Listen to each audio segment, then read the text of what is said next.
There's so much on the agenda. We heard him float. Maybe he wants to take a little side trip and meet with Kim Jong-un as well. How does he approach these trips, and what does he hope to get in terms of deliverables out of it? I've done one of those side trips to meet Kim Jong-un on the way back. I honestly don't know how he does it. I just got back from Tokyo last night, and I can barely stand up. I was thinking more about his meetings last week when he was in Israel. Maybe it was 2 weeks ago, and I lose track of the time. He was in Israel and then Egypt, and then for 36 hours, then came back and did 2 solid days of stuff at the White House and didn't seem to slow down at all. It's brutal. It's probably as tough on the staff as anybody else. I mean, Trump doesn't sleep anyway. He only sleeps about 4 hours a night. So I think he's probably immune to jet lag, but it's really tough on the team. There's no question about it. And at the end of the day, he is 79 years old, but I've seen no signs yet of slowing down. Every now and then I see him seem like he's probably a little bit weary, but not too frequently. You know, from the beginning of this term, in the context of this, a conversation between President Trump and President Xi, there's been a lot of talk of President Xi isn't going to do this unless we're at the point at which these two leaders can make a deal. Yeah. How do you think about the meeting that's going to take place on Thursday? What's likely to come out of it? It's always been a challenge because Donald Trump and I think President Xi work in entirely different manners. Trump wants the principal one-on-one, big guy to big guy conversation first. And my understanding is that the Chinese do it the exact opposite. They don't want Xi to have those conversations until all the other preceding lower-level conversations have taken place. So the fact they're getting together, I think, is helpful. I don't count, David, on anything major coming out of this. In fact, I don't count on anything major coming from the next several years. I think both countries have sort of found this. We used to describe it when it was military versus Soviet Union back in the 1960s and 70s as the Cold War. This is sort of a cold peace.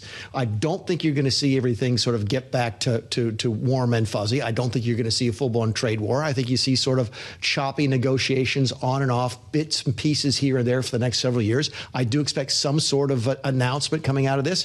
I think both gentlemen would not want to have a face-to-face meeting and not have something to announce. Some deliverable. But anybody who's sitting looking, I think this is going to be wrapped up here this week and things will be great. We go back to the way business was before Trump was in office. Don't understand the man. You've lived through a few of these shutdowns before. Yeah. Let's go back to when you were at OMB. Would it have been a help or a hindrance not to have the president in Washington while this was unfolding? It wouldn't make a difference. Our problem was the Republican leadership in the House and the Senate, and that's one of the biggest differences you have now. Back in 2019, Paul Ryan and Mitch McConnell were on the phone every single day telling us how we were killing the country and we had to open the government up. And you just don't hear that today from Michael Johnson and John Thune. The Republican Party is a lot more united behind Donald Trump, and he's got a lot more support of his own party. So I think it's a dramatic difference in sort of the balance of power. Wait a second, I've heard that before. Thank you for that. In Washington right now. Again, I've been traveling for about a week, so it's been a while since I've sort of plugged in. But right before I left, I met with a bunch of my Democrat friends, and they were all like, look, Mick, we don't see the end of it. You guys are kidding yourself if you think this No Kings rally has anything to do with anything. There's a lot of Republicans saying that maybe after the No Kings rally, the Democrats would be more willing to talk to Trump and so forth.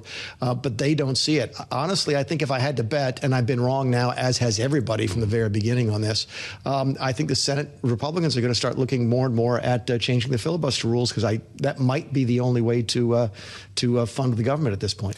Ask you another question just about the uniqueness of this shutdown. I was on the Hill last week and sat down with the Minority Leader Hakeem Jeffries, and I was just struck by the quiet of the Capitol right now. I mean, he's not meeting with Mike Johnson. It seems like there are very few conversations taking place. There aren't many people there to have these conversations. Yeah.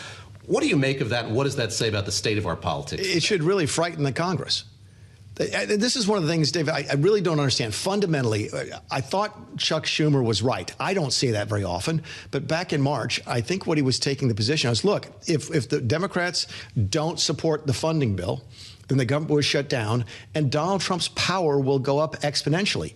And he's right. The power that the director of the Office of Management and Budget have during an ordinary appropriations process is pretty considerable, but it goes up exponentially during a shutdown. I mean, look, this one office, so it's essentially the president, through the director of OMB, gets to say, okay, you get to go to work today, you don't, you don't, you don't, you do. Of course, nobody gets paid until later, and everybody will get paid later. But think about that in terms of the executive authority, what's open and what's closed. They have given so much more power to the executive branch. I cannot understand for the life of me how they allowed themselves to get here, and I don't know how they get out of it. But Nobody called you Darth Vader, as we talk about kind of the I know, I feel muscular bad. nature of OMB. But what do you make of what Russ Vought has done and is being able to do with that office? Could you have imagined that it could have as much power, oh, sure. yes, in this circumstance, but in this term as it has? No, we knew it did. We knew that it did. In fact, we tried back in 2019 during the 35-day shutout to do a lot of the things that OMB is doing now. But again, when you didn't have the support of your own Republican leadership on the Hill, it was very, very difficult to do. When you're going out night after night and on Fox News and the other right-wing sort of media outlets, Republicans are beating up on the Republican president. It was really hard to do any of these things. So no, we knew exactly what the authority was, exactly what the power. I shouldn't say that. No one knows exactly what the authority is. You don't know where the bounds are, but you do know that the OMB and the executive branch has a lot more authority during a shutdown than it does during the appropriations process. So yeah, we knew that this was there, and Russ and I used to joke about, wouldn't it be nice to have this job when you could actually use it? And now he's getting a chance to use it. When you look at the pressure points that are coming up, so the SNAP benefits expiring in a couple of days, open enrollment starting up, holidays on the horizon as well. Where do you see potential off-ramps or points where this could be resolved? I see the airports as the pressure point. You think so? Yeah, I do. I just don't think SNAP registers with enough people. The media loves it and so forth, and if you get it, it's critically important to you. But the ordinary middle-class family that goes home every single night doesn't engage in politics. It doesn't touch them until they need to go see grandma at Thanksgiving. You're talking about tens of millions of people a day who travel, and I think that was a pressure point in 2019. I think it will be a pressure point now. I think Sean Duffy's done an excellent job of making it clear that any fabricated sort of sick outs won't be tolerated. But sooner or later, people aren't going to work for no pay. We all know they're going to get paid eventually anyway. But look, missing a paycheck in this world is tough for a lot of people. So I think that's the next pressure point. The last time they get paid out of sequence, they get paid actually tomorrow.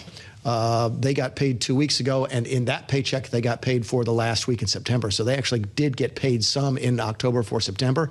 The next check will be the first $0 check for the air traffic controllers, and I think that will be the next pain point.